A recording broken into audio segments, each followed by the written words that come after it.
ஜனாதிபதி தேர்தலுக்கான பிரச்சார பணிகளுக்கு நாளை நள்ளிரவுடன் தடை விதிக்கப்பட்டுள்ளதாக தேர்தல்கள் ஆணையாளர் நாயகம் சமன் ஸ்ரீ ரத்நாயக்க தெரிவித்துள்ளார். இந்நிலையில் நாளை நள்ளிரவுக்கு பின்னர் தேர்தல் பிரச்சாரம், பேரணி, துண்டு பிரசுர விநியோகம் மற்றும் வேட்பாளர்களை ஊக்குவிக்கும் வகையில் ஏதேனும் செயற்பாடுகளில் ஈடுபடுகின்றவர்களுக்கு எதிராக சட்ட நடவடிக்கை எடுக்குமாறு காவல்துறையினருக்கு அறிவித்துள்ளதாகவும் அவர் தெரிவித்துள்ளார்.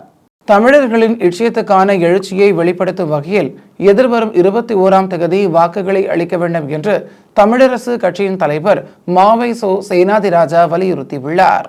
கிளிநொச்சி பசுமை பூங்காவில் நேற்று இலங்கை தமிழரசு கட்சியின் தமிழ் தேசிய இனத்தின் எழுச்சியே தமிழ் தேசத்தின் மீட்சி என்றும் தொனி பொருளில் நடைபெற்ற பரப்புரை கூட்டத்தில் இவ்வாறு தெரிவித்தார். தமிழின விடுதலைக்கான லட்சியத்துக்கான பயணத்தில் அணி திரண்டுள்ள பெருந்தொகையான உங்களைப் போன்று என்னுடைய வாக்கினையும் அளிப்பேன் என்ற உறுதிப்பாட்டுடன் தெரிவிக்கின்றேன் என்று இலங்கை தமிழரசு கட்சியின் தலைவர் மாவை சேனாதிராஜா தெரிவித்தார். சிங்கள மக்கள் மத்தியில் சஜித்துக்கான ஆதரவினை குறைக்கும் நடவடிக்கையாகவே இலங்கை தமிழரசு கட்சி நிலைப்பாடு என்று தமிழ் தேசிய மக்கள் முன்னணியின் தலைவரும் நாடாளுமன்ற உறுப்பினருமான கஜேந்திரகுமார் பொன்னம்பலம் தெரிவித்துள்ளார். கொழும்பில் இடம்பெற்ற ஊடகவியலாளர் சந்திப்பில் அவர் இவ்வாறு தெரிவித்தார். சஜித் பிரேமதாச சிங்கள தேசியவாதத்துக்கு நேர்மையாக நடந்து கொள்வார் என்றும் நிலைப்பாட்டில் குழப்பத்தை ஏற்படுத்தி அவரது தென்னிலங்கை வாக்குகளை ரணிலின் பக்கம் திருப்பும் நடவடிக்கையாகவே இது உள்ளது. சஜித் பிரேமதாசவனை ஆதரிக்கும் வடக்கு கிழக்கினை பிரதிநிதித்துவப்படுத்தும் தமிழ் அரசியல்வாதிகளுக்கு ஆதரவு இல்லை என்றும் இந்த நிலைப்பாட்டில் தமிழ் மக்கள் மத்தியில் ஒரு குழப்பத்தினையும் ஏற்படுத்த போவதில்லை என்றும் கூறினார்.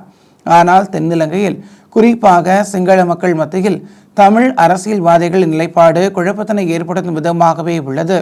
எனவே 2024ஆம் ஆண்டுக்கான ஜனாதிபதி தேர்தலை புறக்கணிப்பதே எமது கட்சியின் நிலைப்பாடு என்று கஜேந்திரகுமார் பொன்னம்பலம் தெரிவித்துள்ளார்.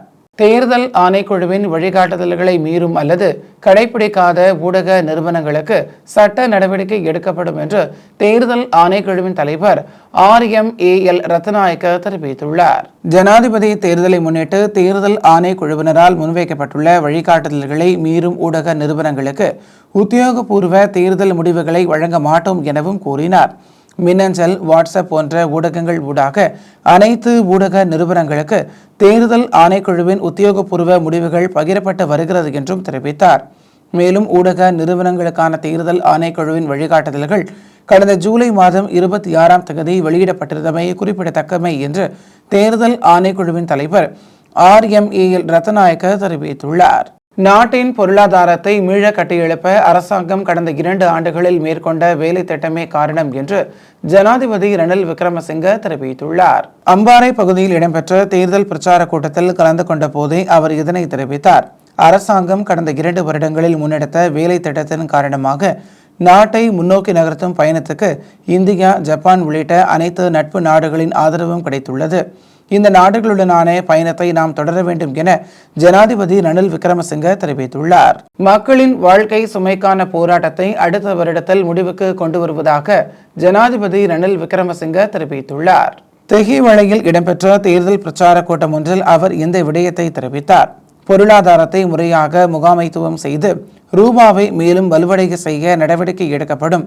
இதன் மூலம் பொருளாதார ஸ்திரத்தன்மையை பாதுகாத்து மக்களுக்கு நிவாரணம் வழங்க முடியும் எனவும் நாட்டின் வீழ்ச்சியடைந்த பொருளாதாரத்தை மீட்க கடினமான தீர்மானங்களை எடுக்க வேண்டியுள்ளது எனவும் ஜனாதிபதி ரணில் விக்ரமசிங்க தெரிவித்தார்.